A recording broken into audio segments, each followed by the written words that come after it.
Shalom Uvracha, on a étudié aujourd'hui la Gemara dans Daf Ainhe Amud Aleph, qui nous rapporte le cas de celui qui est Tzad Chilazon, Ve'apotzo, donc il capture ce poisson-là du Chilazon, et il va le presser, d'accord, pour faire récupérer son sang, qui va permettre de faire la couleur bleu azur, Techelet, des Tzitziot, c'était ça l'objectif ici.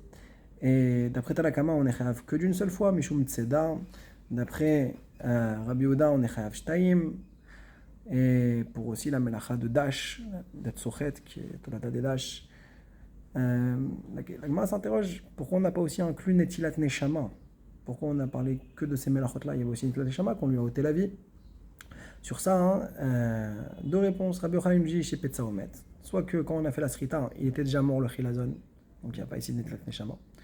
Et la réponse qui nous intéresse, c'est celle de Rav, qui lui nous dit non, Afilute Machai, on peut dire même que le Chilazon il était encore vivant. Et malgré tout, il n'y a pas de Issur de Neshama. Tu sais pourquoi? Parce qu'il était mitasek, ou il était mitasek. Il n'avait pas l'intention de le tuer, c'était pas ça son but. Et la Gemara demande, mais c'est pas son but, d'accord, mais c'est un psychréché. Or, Rabbi Shimon, Abaye Rav Adam Retarvayo, psychréché Ve'amud, même Rabbi Shimon, il est d'accord dans psychréché que c'est assour et qu'on est chayav. Alors pourquoi ici on dirait que non?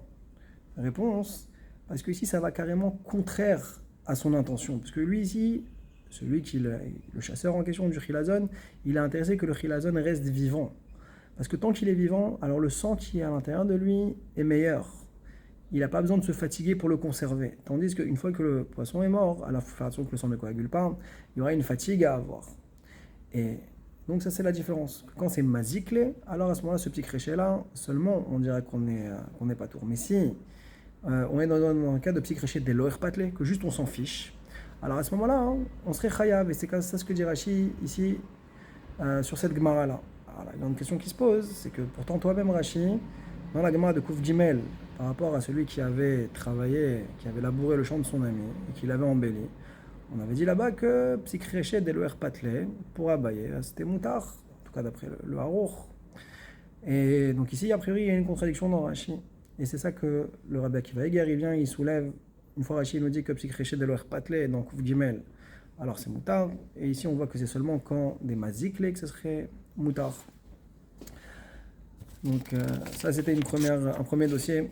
On a vu le Harour à Shulchan, qui est venu poser cette grande chéla. Pourquoi Rabbi Shimon dans Psikréché, il rend chayav alors que pourtant il lui manque la kavana? Alors que lui-même il pense que dans Melacha Shenat Tzcha Legoufa, où la Melacha aussi elle va être faite, simplement elle n'est pas faite pour la Melacha en elle-même. Alors là il dira pas tour Rabbi Shimon. Comment comprendre la nuance entre ces deux notions? Et il rapporte que réellement dans Psikréché, alors pourquoi on est chayav? Parce qu'en fin de compte, on a comme un témoignage virtuel, Anan Saadé, qu'il est intéressé et qu'il est content que la Melacha elle soit réalisée. Il n'a pas l'esprit contraire à la Melacha. Simplement, ce n'était pas son but, mais il en est content. Alors quand Psikréché Deni Chale, alors on est chayav. Tandis que dans Melacha Shenat Tzcha Legoufa, alors déjà on est dans un autre référentiel, c'est qu'il a conscience qu'il est en train de faire la Melacha, mais il ne le fait pas pour son objectif. Et donc ça, hein, pour le Aruch HaShulchan, il va illustrer comme avec les mitzvot. La manière que dans les mitzvot, quand on a une intention qui est neutre, alors on dira que dans ce cas-là, on peut considérer que la mitzvah elle a quand même été faite. Par contre, si la kavana elle est ce qu'on appelle negdit, c'est qu'on s'oppose à la réalisation de la mitzvah, sur ça il n'y a pas de marloquet, que tout le monde est d'accord de dire que la mitzvah n'est pas réalisée. Alors il veut imager et dire que c'est la même chose psikréché et melacha shenat tzcha legoufa. Psikréché, c'est que mon intention elle est neutre. Et donc la même chose dans les melachot de Shabbat. Tu as une intention qui est neutre, la melacha elle est faite. Le derrière de la melacha il a été respecté et donc c'est assour.